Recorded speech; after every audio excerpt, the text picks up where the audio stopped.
àṣeyọrí TV ti dé ti today Aníkúlápó series 1 fún gbogbo ẹ̀yin olólùfẹ́ sinimá pàápàá jùlọ olólùfẹ́ Kunle Afolayan ẹ kú ojú lọ́nà fún sinimá titun yìí èyí tí ó bí gbogbo àgbáyé títí Aníkúlápó series 1 sinimá ìgbóná rítírítíó fakọyọ ó tún kọ́ni lọ́gbọ́n action for action suspense inú ẹ̀ gáyàtà ó yẹ tètè subscribe sórí ìkànnì yìí Àṣeyọrí TV ó yẹ tẹ́ ó yà tẹ́ síbẹ̀. lára àwọn àgbààgbà òṣèré tó kópa nínú sinimá yìí ni Jídé Kòsọ́kọ́ Ṣọlá Ṣóbọ̀wálé King of Boys Lateef Adédìméjì Táíwò Hassan Ògògó Kúnlé Rẹ̀mí àti bẹ́ẹ̀ bẹ́ẹ̀ lọ. Kunle Afolayan ló produce àwọn náà ló tún direct ẹ̀ ẹ̀yin náà gbà síbẹ̀. Anikulapo series 1. Anikulapo series 1. Anikulapo series 1. Ẹ kú dédé àsìkò yìí gbogbo ẹ̀yin olólùfẹ́ wa tí ẹ̀ ń wò wá. Ẹ káàbọ̀ sórí Àṣeyọrí TV. Àtútù débí ìṣe wa a fẹ́ sọ̀rọ̀ nípa sinimá ńlá kan Anikulapo series 1 láti ọwọ́ Kunle Afolayan, àgbà director, àgbà òṣèré, àgbà nínú kákọ ìtàn ìṣẹ̀ǹbáyé Kunle Afolayan. Agbóṣùbà fún yín sáà pẹ̀lú iṣẹ́ takuntakun tẹ́ ń ṣe nínú film industry, iṣẹ́ lálẹ́ ń ṣe.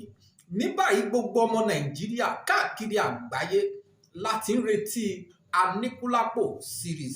À ń láyọ̀ láti sọ fún yín wípé láìpẹ́ láì jìnnà Anikulapo series 1 yóò di wíwò fún gbogbo ènìyàn pátápátá. Ẹ káàbọ̀. Now ẹ jájọ wo àwọn gbogbo ló wà nínú Anikulapo series. Àti bẹ́ẹ̀ láò ti máa mọ báwo ni sinimá náà sì fẹ́ rí, báwo ló sì máa lágbára tó. Àwọn àgbààgbà òṣèré ló kópa nínú sinimá Anikulapo series yìí, ó lágbára, ó kọjá bẹ́ẹ̀, ó kọjá àfẹnuròyìn. Ẹ̀yin náà ẹ ní míìsì sinimá yìí, ẹ jájọ lọ kájọ lọ wo Anikulapo series. Àwọn wo ló wà ń bẹ̀? Ẹ já lọ. Má bẹ́ẹ̀ látòrí àgbà òṣèré màmá sinimá màmá sinimá. Ta ni mò ń pè ní màmá sinimá? Ṣọlá Ṣóbọ̀wálé aka King of Boys, màmá sinimá. Wọ́n wà nínú Anikulapo series gẹ́gẹ́ bí ẹ ṣe mọ̀ pé nínú Anikulapo ilé ìtàn kọ́kọ́ ṣe kó tó di pé wọ́n fẹ́ ṣe ṣíríìsì ẹ̀ jáde. Màmá kópa ribiribi nínú wọ́n kópa ribiribi nínú sinimá yìí. Bẹ́ẹ̀ ni àgbà òṣèré kan tún wà ń bẹ̀ tá a ti wò nínú Anikulapo àkọ́kọ́ tó kọ́kọ́ jáde. Àwọn náà ni Kunle Rẹ̀mí, yes, Kunle, bọ̀dá Kunle. Àwọn náà ló tún ṣe bó ṣe ó ti yé yín náà. Àwọn náà ló tún ṣe action yẹn. Àwọn ni wọ́n di àwọn ni wọ́n ní Kúlápò.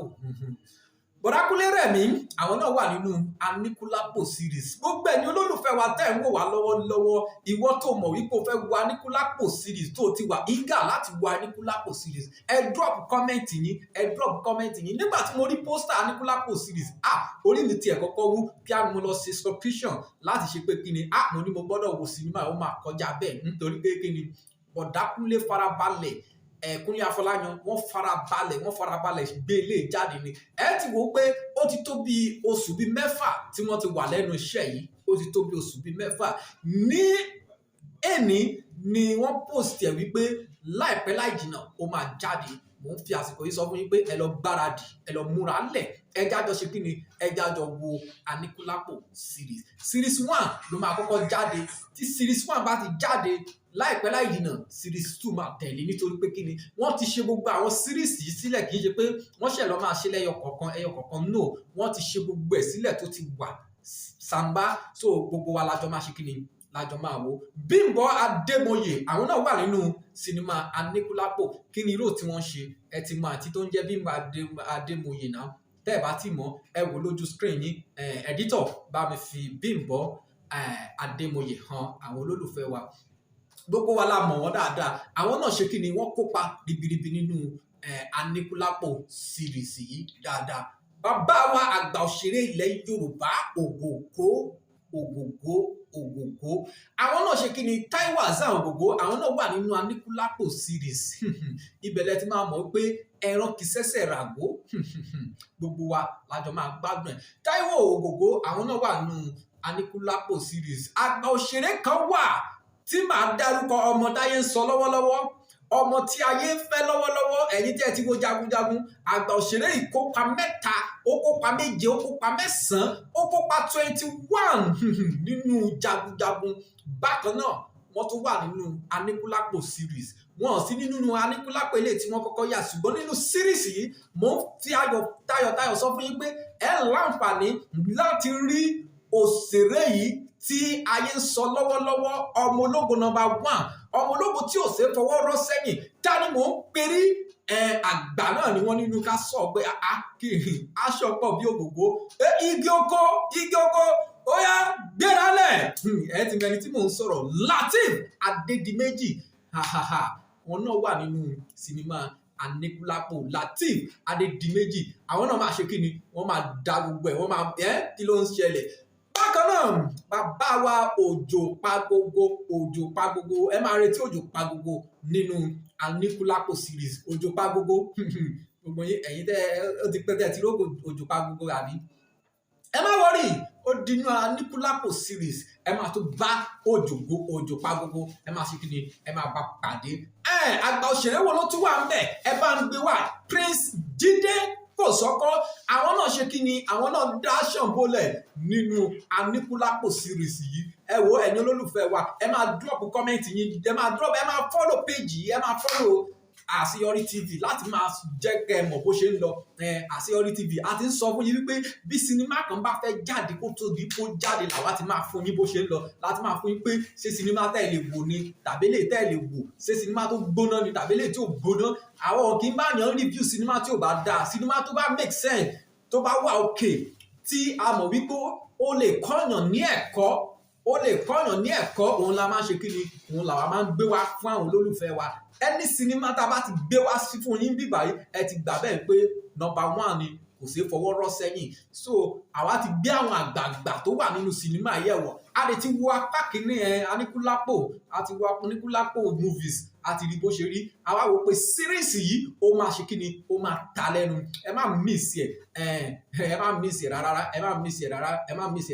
ta ló tún wá wà nínú Aníkúlápò Adéníyì Johnson Yorùbá àgbà òṣèré náà ni àwọn náà ṣe kí ni wọ́n wà nínú Aníkúlápò gbogbo ẹ̀yin tí ẹ fẹ́ wo Aníkúlápò ẹ má gbàgbé láti drop comment yín o nítorí pé kí ni èmi gẹ́gẹ́ bí ẹnìkan àtàwọn olólùfẹ́ mi àti gbáradì ìwọ tó bá mọ bí tó ti máa rí Aníkúlápò wò o lè drop comment ẹ náà ìwọ tó bá ní ìbéèrè kan tàbí míì lórí Aníkúlápò series ibi tó ti lè wò ni ibi tó ti lè download ẹ ní ibi tó ti lè any question tó bá ní àwa ṣetán láti dẹ lóhùn pátápátá lórí ìkànnì yìí Àṣeyọrí TV nǹkan ṣoṣo ló máa ṣe ní pé má gbàgbé láti tẹ subscribe button yẹn píán tó bá ti tẹ àwọn movies tó bá legit la máa ṣe kí ni la máa gbé wá fún yín láti wò ẹ já wo nǹkan tí àwọn ènìyàn sọ nípa Aníkúlápò series tó ń bọ̀ lọ́nà ẹ já wo nǹkan táwọn èèyàn sọ ẹ jẹ́ sáré wo Facebook wa níbi tí a post ẹ̀ sí kí ni àwọn ènìyàn sọ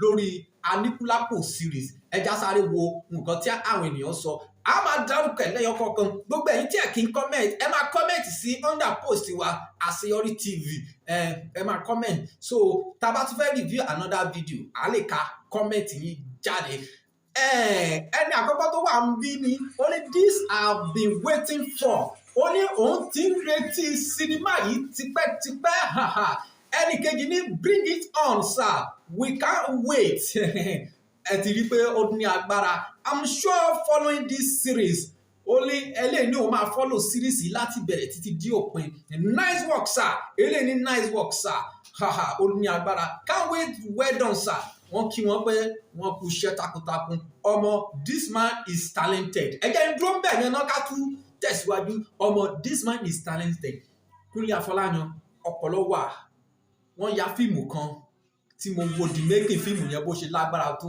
mo wá rí i pé ọmọ ọ̀tọ̀ ni àwọn ẹni tí Ọlọ́run fi rán ọ̀tọ̀ ni ẹni tó fi rán ra ẹ̀ it's like wípé Kunle Afolayan Ọlọ́run fi iṣẹ́ fíìmù rán bí a ṣe fi iṣẹ́ rán Jésù Kristi wá sílé ayé pé òkè wá gba àwọn ọmọ mi là.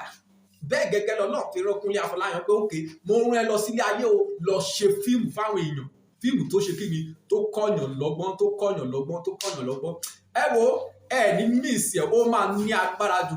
Kí ló ó ń lọ bẹ̀ yẹn? A fẹ́ máa lọ lẹ́ni náà nìyẹn, a fẹ́ máa lọ ní àkókò àwọn ẹnjìníà ti ń ṣẹ́wọ́ sí wa pé time is gone, so a fẹ́ máa lọ lórí ètò lẹ́ni nìyẹn. Ẹ má gbàgbé láti subscribe sí Àṣeyọrí TV, ẹ drop comment yín lórí Anikulapo series yìí.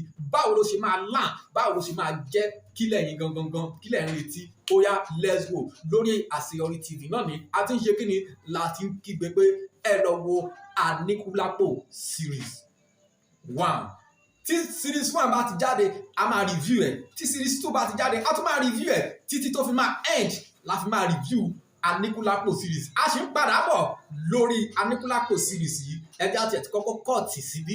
So bá wa ṣe ń gbá àwọn information lóríṣiríṣi lórí Anikulapo yìí láà máa ṣe kíni, láà máa mú wá fún ẹ̀yin olólùfẹ́ wa láti ṣe kíni, láti jẹ̀gbádùn ẹ̀. Ẹ wo a máa bí ọ̀bẹ ní bẹ̀sùn àtẹ́lẹsẹ̀ abẹnú wò, gbogbo ẹni tó bá láò ní délé àwọn gangan láò ní dé bá. Orúkọ mi ò tí ì yí padà, Akíọ̀mí àwọn àgbà náà ló ń bá yín sọ̀rọ̀ lórí Àṣeyọrí TV. Ó dàbọ̀.